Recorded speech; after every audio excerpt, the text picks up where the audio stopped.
What do you call yourself? My name's Reverend. And Reverend, where were you living before you were hiking on the Pacific Crest Trail? Boynton Beach, Florida. That's about 2 hours north of Miami.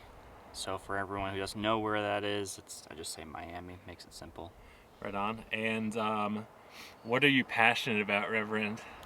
I have a lot of passions, and so when I hear the word most, I get really, really backed up because I think of all the things I really love in this world.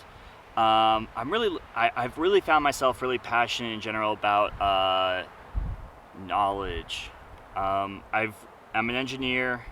I'm a person who does a lot of studying, and I listen to a lot of podcasts. I read a lot of books, and so for me, I really enjoy learning. I really enjoy the complexity of things. I suppose professionally right now, one of the things I'm really being drawn toward is being a technical leader at work as well, with various cloud technologies and the future of cloud computing. And so during this time, I've really wanted to get back to work and start honing my skills and certifications and start really learning that infrastructure. I've also really want to move to Ecuador with my friend, and that's important to me because my family and heritage is Cuban, and I don't speak Spanish, and so I would really love to go to Ecuador and actually live with the people in order to learn the language. I also recently picked up playing the violin. Nice. So for the last year or so, I've been playing that, and I actually started the trail with the violin. Only to discover it was about 4 pounds too heavy. Yeah, so there's been a lot of things that I've come across that I really enjoy. Medical science. I wish I spent more time studying astrophysics, although it's just way too mind-blowing for me. So passion. I like to think of myself as a very passionate person. I'm a very type of person that's just I'm the go-getter. I'll get passionate about something. I'll run. I'll do it. And I'm a real big person on just going and doing the things that I want to do now, enjoying the life I am living now, and that's goes along with why I'm on trail right now. About 2.5 months before I started the trail, I went from someone telling me a story and said one of my good friends and reminding me how much I loved the PCT, and so I said, "Wait, life is now.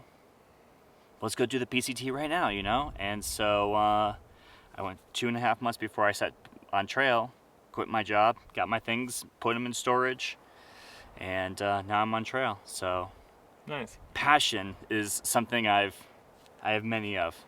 That's awesome. What are your general thoughts? What do you think of the Pacific Crest Trail? It's challenging to me and beautiful because I get to keep falling in love with it, and there's always something new. In the desert, I thought it was fun because strategy-wise, we're doing with water carries, and we're dealing with the heat, and whether or not I particularly like the night hikes as they were cooler, whereas some other people really enjoyed the early morning and late night evenings. So the strategy around that was really fun.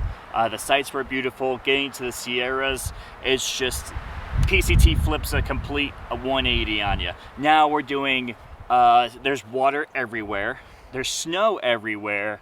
Navigation now becomes a huge issue. Learning how to post hole, learning how to wear microspecs, learning how to do ice axes, climbing to 14,000 feet and acclimating to the elevation.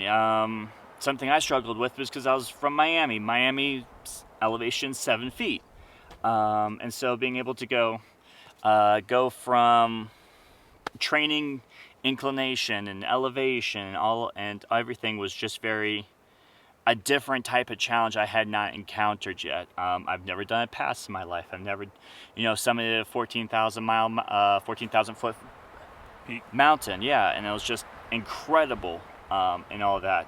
And now that we're coming out of the Sierras, It's finally, NorCal appears to be a very foresty, very up and down, a lot of just straight up, straight down. Motivationally wise, I'm struggling because it appears to be for no reason. And you know what? There's just been some very beautiful sights along the way, so I get to be humbled and appreciative, and stay committed and disciplined to my goals and going for it. Right on. What can you share a story from your Pacific Crest Trail hike? Could be about anything. Just one story. Could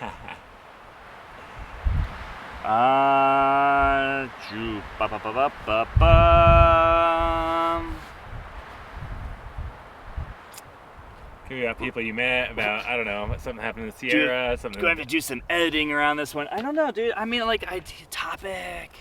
I know you prepped me. Let's think. Because it's like, just like for me, trail magic or. Dude, I love trail magic. I've always wanted to come back and do some trail magic for others. My very first instance of trail magic, and I hadn't even realized it yet, was I got onto mile marker 152, and the gentleman there was like, "Hey, here's a map. Let me show you what the water carries are like. Let me show you how much water you need during these instances, and blah blah blah." Which was awesome for me because 152 was my mile marker start to between now and Canada. And so for me, that was huge because I was actually carrying 6 liters at the time because I said, I have no idea how the water's going to work, but I've got 6 liters and 6 liters worth of time to figure it out. My second one was where the second instance of trail magic was when I was going down into Idlewild. A gentleman met me on the way down, handed me a Snickers for being a thru hiker, which I hiked maybe like 60 miles at that point, so I definitely didn't feel like one. But then that was Mayor Max's birthday that day too, so I got into town after like 2 or 3 days of being out in the wilderness, being greeted with great golden retrievers and a pizza and ice cream to boot was awesome. So there you go, trail magic story. That's awesome. Okay, and when you're out here and you're hiking, you're about to hit a road, you're about to go into town, what is the food and drink that you dream about most that somebody would give you, or that like in your dream world, if somebody met you at the road and had these like one food item, one drink item, what would they be, or what would be a couple things or whatever? What do you fantasize about? Definitely a Coke or a Mountain Dew. Okay. And pizza. Yeah? Yeah, definitely. However, the most popular ones appear to be like Oreos, which is always a fan favorite, and apples. So going the more practical route, we'll say with Oreos and apples. Right on. And all right, thank you for doing this.